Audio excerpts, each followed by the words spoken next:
Today we will be discussing the introduction in philosophy of education. Philosophy is a search for a general understanding of values and reality by chiefly speculative rather than observational means.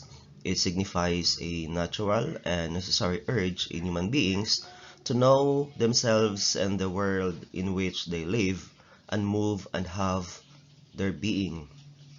So the word philosophy literally means love of wisdom. It is derived from two Greek words, the phileo, which means love, and sophia, which is wisdom. This tells us something about the nature of philosophy, but not much because many disciplines seek wisdom. Since times immemorial, there have been various pursuits for unfolding the mystery of the universe, birth and death, sorrow and joy. Various ages have produced different thoughts, throwing light upon the mystic region. So the ultimate truth is yet to be found out. This eternal quest for truth lends the origin of philosophy. A love of wisdom is the essence of any philosophy investigation. On the standard way of telling the story, humanity's first systematic inquiries took place within a mythological or religious framework. Wisdom ultimately was to be derived from the sacred traditions and from individuals thought to possess privileged access to a supernatural realm, whose own access to wisdom in turn generally was not questioned. However, starting in the 6th century BCE, there appeared in ancient Greece a series of thinkers whose inquiries were comparatively secular. We call them the Milesians and the origin of philosophy. So presumably, these thinkers conducted their inquiries through reason and observation rather than through tradition or revelation. So these thinkers were the first philosophers. Although this picture is admittedly simplistic, the basic distinction has stuck. Philosophy in its most primal form is considered nothing less than secular inquiry itself. The meaning of education. Etymologically speaking, the word education is derived from educare, a Latin word which means bring up, which is related to educere, which is to bring out, bring forth what is within, bring out potential, and ducere, which means to lead. So when we talk about education, in the largest sense, it is any act or experience that has formative effect on the mind, character, or physical ability of an individual. In its technical sense, education is the process by which society deliberately transmits its accumulated knowledge, skills, and values from one generation to another. Webster defines education as the process of educating or teaching. So educate is further defined as to develop the knowledge, skill, or character of. Thus, from these definitions, we might assume that the purpose of education is to develop the knowledge, skill, or character of students. In ancient Greece, Socrates argued that education was about drawing out what was already within the student. At the same time, the Sophists, a group of itinerant teachers, promised to give students the necessary knowledge and skills to gain positions with the city-state. Thus, we see that there are different views and understandings when it comes to the meaning of the term education. In the modern times, it has acquired two different shades of meaning, namely, one, an institutional instruction given to students in school colleges formally, and second is a pedagogical science studied by the student of education.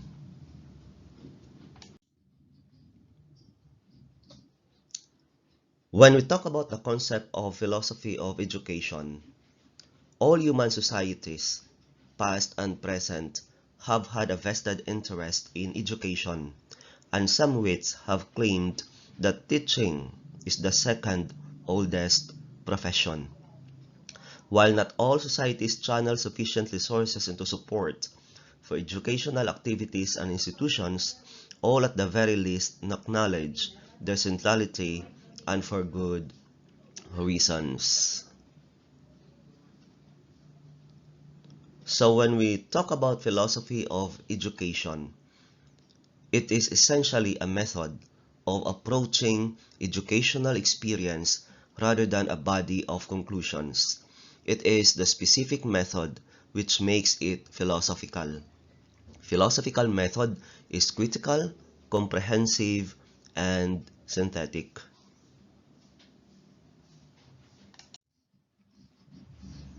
Therefore, philosophy of education is the criticism of the general theory of education.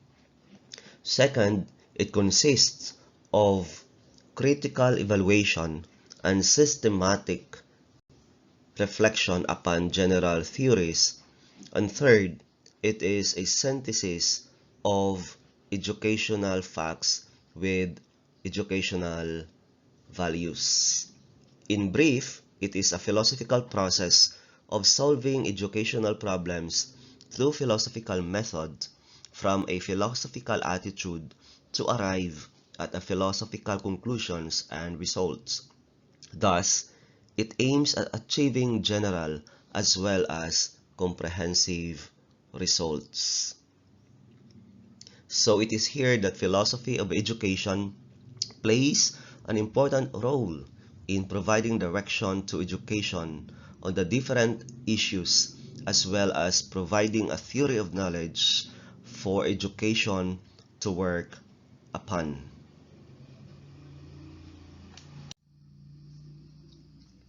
When we talk about the scope of the philosophy of education, the scope of philosophy of education is confined to the field of education.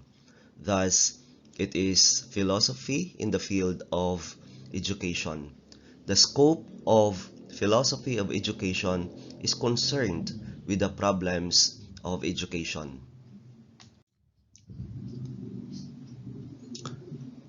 The aims and ideals of education. Education critically evaluates the different aims and ideals of education. These aims and ideals have been propagated or prorogated by various philosophers in different times. They are character building, man-making, harmonious human development, preparation for adult life, development of citizenship, utilization of leisure, training for civic life, training for international living, achieving social and national integration, scientific and technological development, education for all, equalizing educational opportunities, strengthening democratic political order and human source development. These and other aims of education presented by educational thinkers in different times are scrutinized and evaluated. Thus, philosophy of education critically evaluates different aims and ideals of education to arrive at.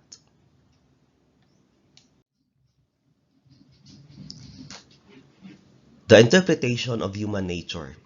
So a philosophical picture of human nature is a result of the synthesis of the facts borrowed from all human science with the values discussed in different normative sciences. The philosophical picture, therefore, is more broad as compared to the picture of man drawn by biology, sociology, psychology, economics, and anthropology and other human science.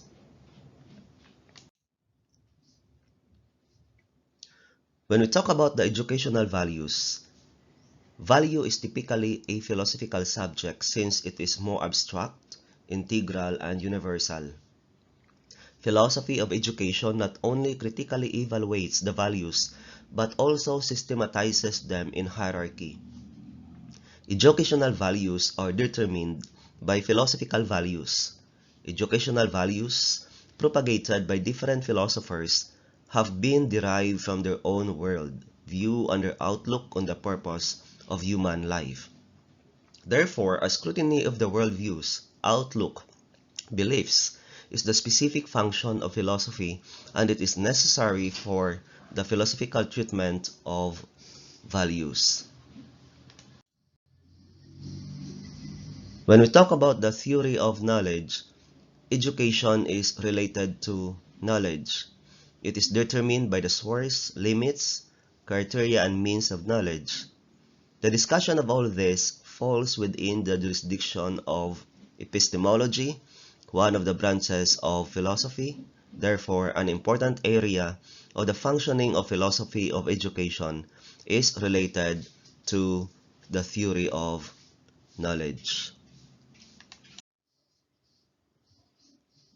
When we talk about the relationship of education and various areas of national life and various components of the system of education, one of the most important contributions of the philosophy of education to the cause of education is the provision of criteria for deciding the relationship of state and education, economic system and education, curriculum, school organization and management, discipline, etc.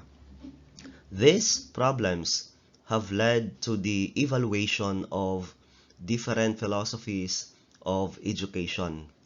The criteria of judgment everywhere are determined by philosophy.